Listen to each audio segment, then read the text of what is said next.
कर्ज, महंगाई और बेरोज़गारी इतनी बढ़ गई है कि हमारी जो पाकिस्तान की आवाम है वो ख़ुदकुशियाँ करने पर मजबूर है।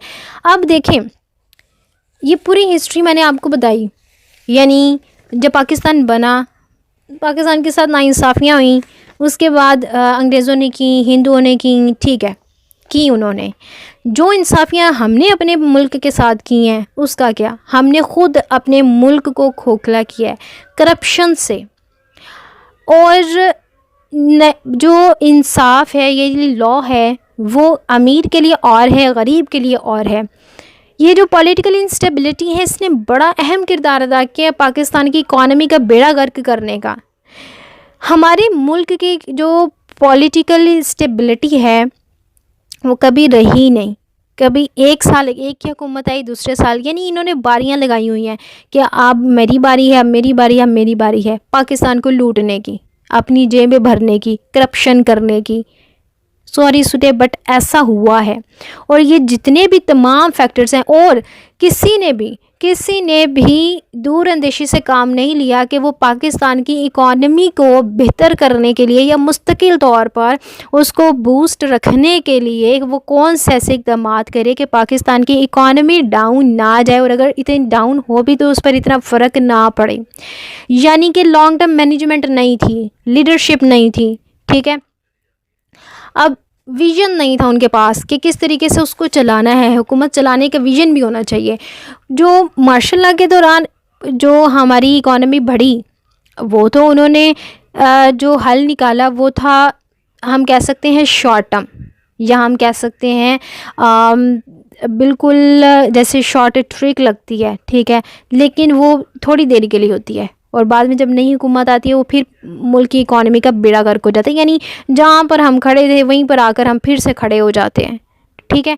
ये हो गई हमारी हिस्ट्री। अभी तक हम पाकिस्तान की इकॉनमी यूं ही गिरती है, बढ़ती है, गिरती है, बढ़ती है। वजह वही है जो मैंने आपको ऊपर बताई।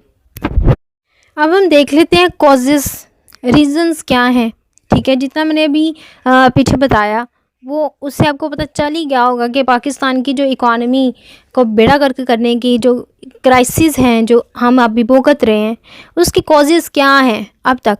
फ़र्स्ट ऑफ ऑल नेपोटिज़म, दूसरा पॉलिटिकल इंस्टेबिलिटी जो कि मेजर फैक्टर है, तीसरा lack of management, leadership, false leadership का होना, फॉरेन एड, ये भी मैं आपको बताऊंगी। फॉरेन एड जो है वो हमारे ऊपर जो मुसल्लत किया जाता है, IMF हमें कर्ज़ा क्यों देता है, IMF वैसे कर्ज़ा क्यों देता है, करप्शन जो इंतहा की होती है, अपनी जेबें भर लेते हैं, बारियां लगाते हैं, अनइक्वल रूल्स ऑफ लॉ, यानी कि हम कहते हैं इंसाफ जो है, हमारी अदलिया आज़ाद नहीं है ना। हमारी अदलिया आज़ाद हो, यानी अब जैसे ये अभी इन्हीं दिनों में ये एक सऊदीया में एक वाक़या हुआ है जिसमें एक बंदे से दूसरे कबीले के इंसान का जो है वो कत्ल हो जाता है। अब होता ये है कि वो कबीला उसको माफ़ी के लिए बड़ी मिन्नतें करता है, तरले करता है, पूरी हुकूमत, पूरा मीडिया एक हो जाता है कि भाई इसको माफ़ी दिलवाई जाए, इसको सज़ा ना मिले, किसी तरीके से जो है वो इसको जो है वो मिल जाए माफ़ी, ठीक है। लेकिन जो अदालत ने हुक्म दिया वो ये था कि भाई इसको फांसी दी जाए, यानी कि जो उनका था होता है सरकर्म करना। उन्होंने कहा कि भाई हम इसका जो कसास है वो, यानी वो बदला जो है वो हम माफ़ नहीं करेंगे, इसका खून माफ़ नहीं करेंगे, इसको जो सज़ा सुनाई गई है वो ही सुनाई जाएगी। अब यहाँ पर अगर हम अब उसको जो है वो उनके अहल खाना की अकॉर्डिंगली, यानी उनके स्टेटमेंट के मुताबिक जो वो चाहते थे और अदालत के हुक्म के मुताबिक जो उसको सज़ा देनी जानी थी वो हो गई। ये है अदलिया और ये है हमारी जो हुकूमत। ये अदलिया आज़ाद होती है अपने फ़ैसलों में, इसमें हुकूमत का कोई रोल नहीं होता, पॉलिटिशियंस का कोई रोल नहीं होता। अगर अदालत ने हुक्म दे दिया है तो इसका मतलब है इसके ऊपर एक्शन होना चाहिए। लेकिन हमारे पाकिस्तान में जो अदलिया है वो आज़ाद नहीं है, ठीक है, इशारों पे चलते हैं। अनइक्वल रूल्स ऑफ लॉ है, अमीरों के लिए और है, गरीबों के लिए और है, ठीक है। प्रोजेक्ट्स फेल हो जाते हैं, जो प्रोजेक्ट्स लगाते हैं फेल हो जाते हैं, पैसा लगता है, बहुत लगता है, कहाँ लगता है, जेब भरने में, ठीक है। जेब इनकी बोरियों की तरह की होती है ना, due to corruption. Brain drain बहुत ज़्यादा है। ब्रेन ड्रेन यानी जब पाकिस्तान में इंडस्ट्रीज़ नहीं हैं, कारोबार नहीं है, पाकिस्तान में अपॉर्चुनिटीज़ नहीं हैं। हुकूमत जो है वो स्टूडेंट्स को, जो यंग्स हैं, यूथ है पाकिस्तान की, अगर उनको जॉब्स नहीं देती, प्रोवाइड नहीं करती, मुलाजमतें नहीं देती, असामियाँ नहीं देती, तो ज़ाहिर सी बात है जब वो बेरोज़गार होंगे, उनको कहीं से कोई अपॉर्चुनिटी नहीं मिल रही, उन्होंने अब ज़िंदगी तो गुजारनी है ना, तो वो जो है वो फिर बाहर चले जाते हैं, ब्रेन ड्रेन हो जाता है। तो ये भी एक बड़ा मेजर फैक्टर है कि हमारी जो एजुकेटेड लोग हैं वो मुल्क छोड़ जाते हैं। और लिटरेसी रेट हमारा बहुत कम है, ठीक है। जाहिल लोग, अनपढ़ लोग ज़्यादा हैं और पढ़े लिखे लोग जो हैं वो कम हैं। और जो पढ़े लिखे होते हैं उनको जॉब्स नहीं मिलती। जब जॉब्स नहीं मिलेंगी तो वो फिर बाहर चले जाएंगे, ठीक है। अपनी जो एबिलिटीज़ हैं, कैपेबिलिटीज़ हैं, उनको यूज़ करेंगे बाहर जाकर, ठीक है। ये इसके जो है वो कुछ कॉजेज़ हैं जिसकी वजह से पाकिस्तान की इकॉनमी जो है वो क्राइसिस के में गुज़र रही है। चैलेंजेस देख लेते हैं। पाकिस्तान की इकॉनमी को आज किन मसाइल का सामना है, कौन से चैलेंजेस हैं जिनको हमें फेस करना पड़ेगा, ठीक है। देखिए, पाकिस्तान को इस वक्त जो मसाइल दरपेश है ना, उनमें एक तो ये है कि टैक्स कलेक्शन अनफेयर है, ठीक है। अमीर का जो तबका है वो टैक्स नहीं देता, उनमें से मोस्टली लोग जो हैं वो टैक्स जो है वो पे नहीं करते। और पाकिस्तान की आधी अवाम जो है वो टैक्स नहीं देती, तो जो दूसरे जो गरीब हैं उनसे जो है वो टैक्स निकलवाया जा रहा है। मींस के अमीर अमीर से अमीरतर और गरीब गरीब से गरीबतर होता चला जा रहा है, ठीक है। दूसरा, पाकिस्तान के अंदर जो फॉरेन रिज़र्व्स हैं वो कम हो रहे हैं, ठीक है। फॉर एग्ज़ाम्पल हम देखें, अगर हमने कोई चीज़ ख़रीदनी है बाहर के मुल्क से, एक तो यहाँ पर एक फैक्टर ये भी है कि पाकिस्तान की इंपोर्ट्स ज़्यादा हो रही हैं, एक्सपोर्ट्स कम हो रही हैं। मींस के अब बाहर के मुल्क से कोई चीज़ ख़रीदनी है तो डॉलर्स में वो लेगा ना, अब वो हमें हमारी अपनी करेंसी में तो वो हमसे पैसे नहीं लेगा ना। जो ये कारोबार होगा, लेन देन का मामला हमारा बाहर के मुल्क से होगा, वो तो डॉलर्स में होगा, उसने तो हमसे डॉलर्स लेने हैं। तो हमारे पास अब इंपोर्ट्स ज़्यादा हैं, एक्सपोर्ट्स कम है, बजाय ये कि हम डॉलर्स बाहर के मुल्क से अपने मुल्क में लेकर आएँ और अपनी इकॉनमी को बहाल करें। हम अपना जो डॉलर्स हमारे पास जो रिज़र्व्स हैं उनको इस्तेमाल करके इंपोर्ट्स ले रहे हैं। इंपोर्ट्स यानी कि हम दूसरे मुल्क से यहाँ पर मंगवा रहे हैं, तो ज़ाहिर सी बात है वो डॉलर्स में लेंगे, डॉलर्स कम होते चले जाएंगे।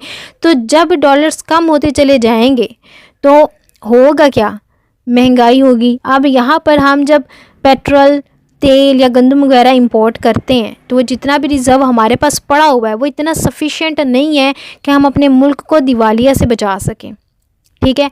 अब जैसे पिछली हुकूमत जो थी, पिछली हुकूमत कह रही हूँ, एक लास्ट टाइम जो श्रीलंका की मिसाल आपके सामने है, वो क्यों डिफ़ॉल्ट हुआ था, उसका दिवालिया क्यों निकला था? इसी वजह से कि उसके फॉरेन रिज़र्व्स कम हो गए थे, उनके पास डॉलर्स नहीं थे कि वो अपनी इंपोर्ट्स कर सकें, ठीक है। अब दूसरा अहम पॉइंट ये है वही कि हमारी जो एक्सपोर्ट रेशो है वो बहुत कम है, हमारी जो इम्पोर्ट रेशो है वो ज़्यादा है। हम मंगवा ज़्यादा रहे हैं, भेज कम रहे हैं। यानी ये होना ये चाहिए था कि हम अपने मुल्क में चीज़ें बनाएं और उसको जो है वो बाहर के मुल्क सेल करके डॉलर्स अपने मुल्क में लेके आएँ, ताकि हम अपनी इकॉनमी को स्टेबल कर सकें, एक्सपोर्ट्स बढ़ाकर, बाहर से डॉलर्स अपने मुल्क में लाकर। लेकिन हो कुछ और रहा है, यानी उलट चल रहा है। अब यहाँ पर हमें फिर अपने मुल्क की इकॉनमी को स्टेबल करने के लिए लोन लेना पड़ता है, आईएमएफ के पास जाना पड़ता है, आईएमएफ के कदमों में जाना पड़ता है, भीख मांगनी पड़ती है। अब आईएमएफ आप लोगों को क्या लगता है कि वो हमारी बड़ी सगी माँ है कि वो हमें कर्ज़े देती है कि ये लो भाई पैसे और अपनी इकॉनमी को स्टेबल कर लो? आईएमएफ एक सुतीली माँ की तरह हमारी मदद करती है, यानी उसका काम ऐसा है कि उसने मुंह में निवाला डालना है और हलक से खींचना है, ये सोच होती है आईएमएफ की। अब देखें, आईएमएफ कर्ज़े क्यों देता है, उसको क्या ज़रूरत पड़ी है कि वो हमें जो है या किसी और मुल्क को कर्ज़े देती है कि भाई ये लो पैसे और अपना जो है वो सेटल कर लो काम सारा। आईएमएफ जो है ना ये एक बैंक है, अब उसको क्या पड़ी है कि वो गरीब ममालिक को जो है वो कर्ज़े दें, ठीक है। देखें ये काम करती है सूद के ऊपर, यानी आईएमएफ जो पैसा देती है ना वो सूद के ऊपर देती है, ठीक है।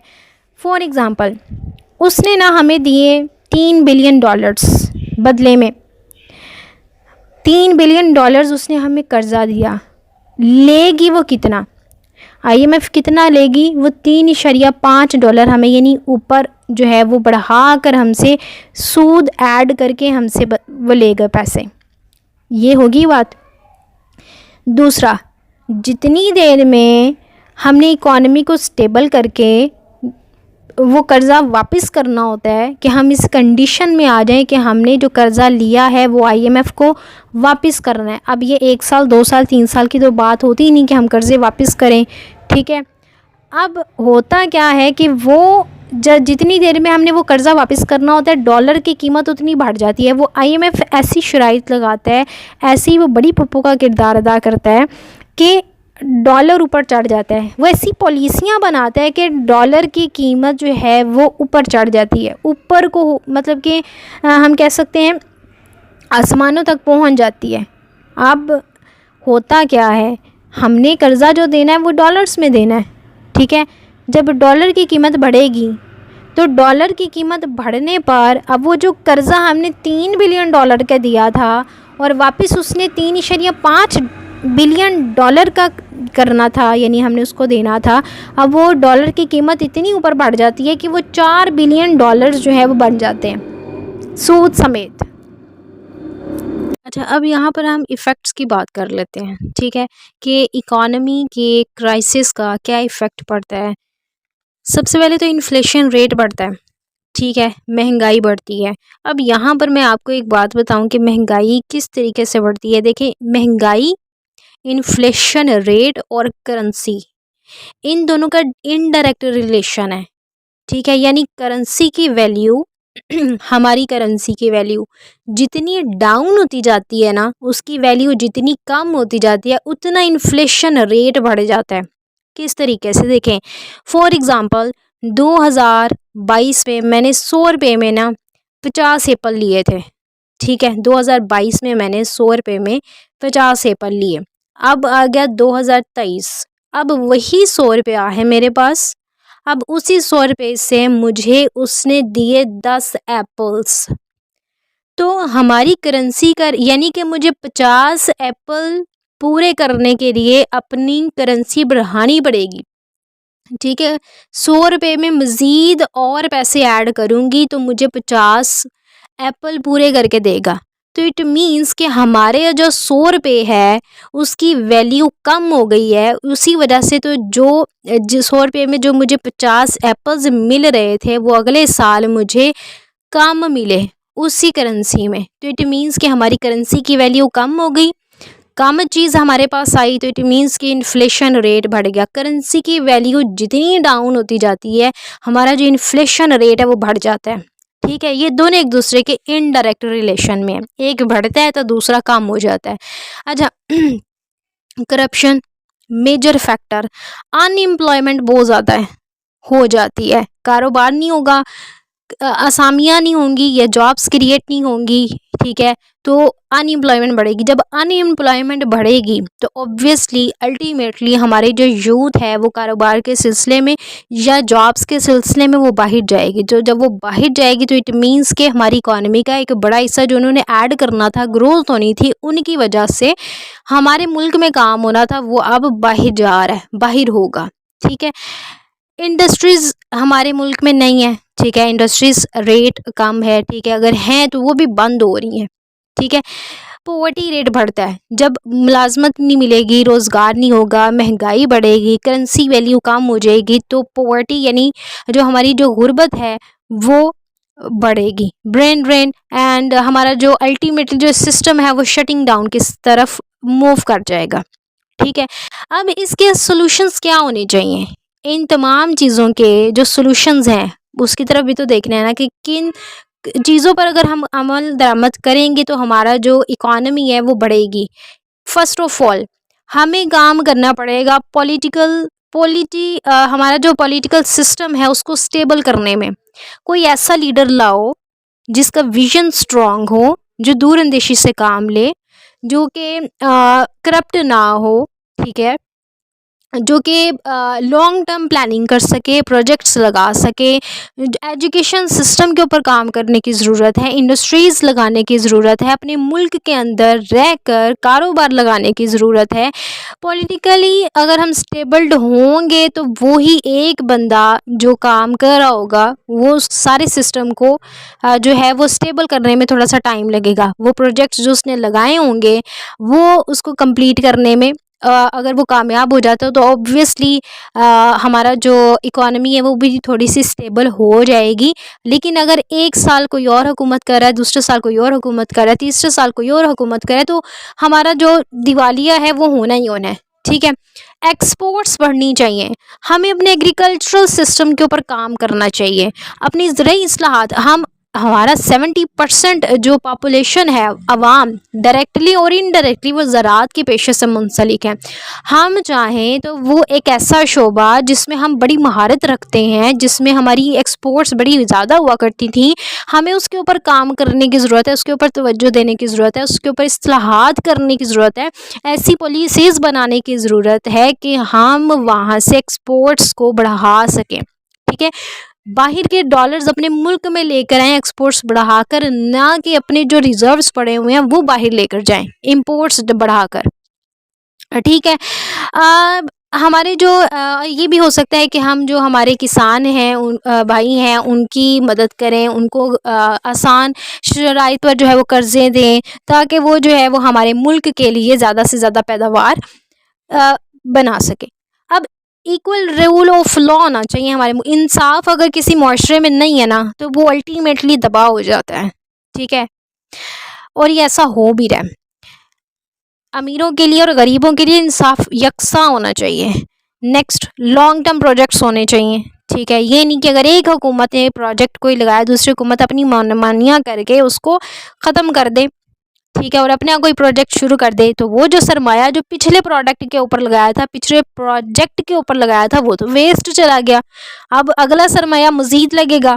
ठीक है, तो इससे एक तो हमारे मुल्क का जो सरमाया यहाँ पर ख़र्च होता है वो तो जाता ही जाता है। तो ऑब्वियसली ये सारी चीज़ें बड़ी जो है वो मैटर करती हैं। करप्शन, जो करप्ट पॉलिटिक्स है, एक तो उनके अगेंस्ट एक्शन होना चाहिए। ठीक है, उनका एहतसाब होना चाहिए। जितने भी पॉलिटिक्स हैं उन्होंने अगर करप्शन की है तो उनका एहतसाब लाजमी होना चाहिए। और दूसरा ये उनको बैन किया जाना चाहिए, उनको पनिश किया जाना चाहिए।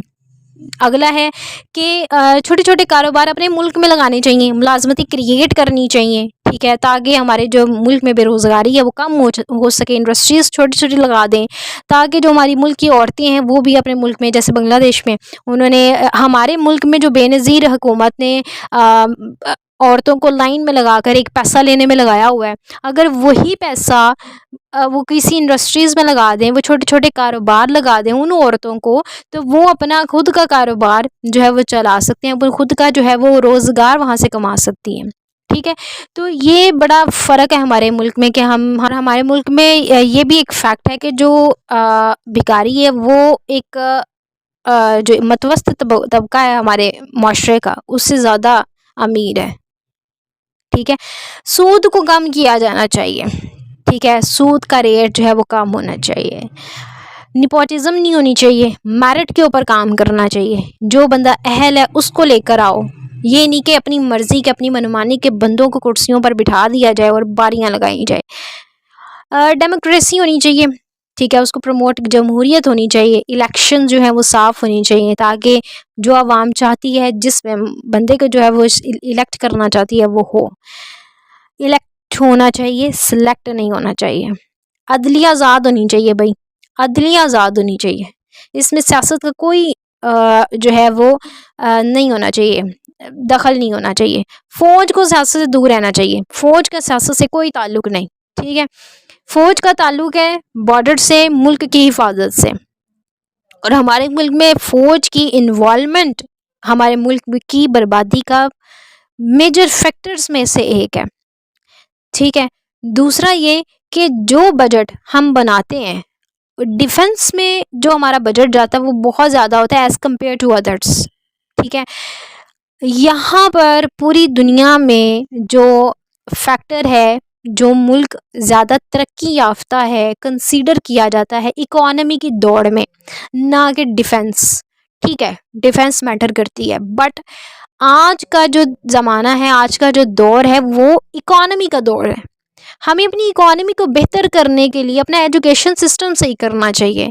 वो इकोनॉमी के ऊपर जो है वो हमें ज़्यादा बजट जो है वो लगाना चाहिए कि किस किस तरीके से हम अपनी इकोनॉमी को बूस्ट कर सकते हैं, वहाँ वहाँ उन प्रोजेक्ट्स के ऊपर वो बजट यूज़ करना चाहिए एज़ कम्पेयर टू हम अपने डिफेंस सिस्टम पर जो पैसा है वो सारा लगा दें। ठीक है, डिफेंस सिस्टम पर लगाएं, बट इकोनॉमी की दौड़ में अगर हमने बढ़ना है, आगे जाना है, आजकल ज़माना इकोनॉमी का, तो हमें अपने एजुकेशन सिस्टम को सही करना चाहिए। हमें अपने जितने भी बाकी हेल्थ सिस्टम्स हैं, हेल्थ केयर सिस्टम्स हैं और बाकी जितने भी एजुकेशनल इंस्टीट्यूट्स हैं उनके ऊपर काम करना चाहिए कि और वो तमाम रास्तों या उन तमाम प्रोजेक्ट्स के ऊपर जो है काम करना चाहिए जो कि हमारी इकोनॉमी को बेहतर करने में हम किरदार अदा कर सके। अच्छा, ये जो था वो हमारी इकोनॉमी थी। ठीक है, पाकिस्तान की इकोनॉमी, जिसमें हमने इसका इंट्रोडक्शन पढ़ा, हमने इसकी हिस्ट्री पढ़ी कि इकोनॉमी, अगर आपको ये क्वेश्चन पेपर में भी आ जाता है तो आपने सबसे पहले इसके बारे में थोड़ा सा बताना है, इसका इंट्रो देना है। उसके बाद आपने इसकी हिस्ट्री बतानी है कि आया हमारी जो ये इकोनॉमी है क्या ये पहले से ही ऐसी थी, अभी ऐसी हुई है, क्या फैक्टर्स थे, किन किन किस किस के दौर में हमारी इकोनॉमी कहाँ कहाँ तक गई और किस किस ने हमारी इकोनॉमी को बेड़ा गर्क करने में अहम किरदार अदा किया और किस किस ने जो है वो हमारी इकोनॉमी के ऊपर जो है वो काम किया। वो सारे फैक्टर्स, कॉजेज़ क्या हुए हमारी इकोनॉमी क्राइसिस के, चैलेंजेस क्या फेस करने पड़ रहे हैं, इफ़ेक्ट्स क्या हैं, सॉल्यूशंस क्या हैं और कंक्लूजन्स जो है वो आपने वो बता देने। ठीक है, तो ये था हमारा आज का टॉपिक। उम्मीद करती हूँ कि आपको ये टॉपिक जो है वो अच्छे तरीके से समझ आ गया होगा। मिलते हैं हम अपनी अगली वीडियो में। Thanks for watching.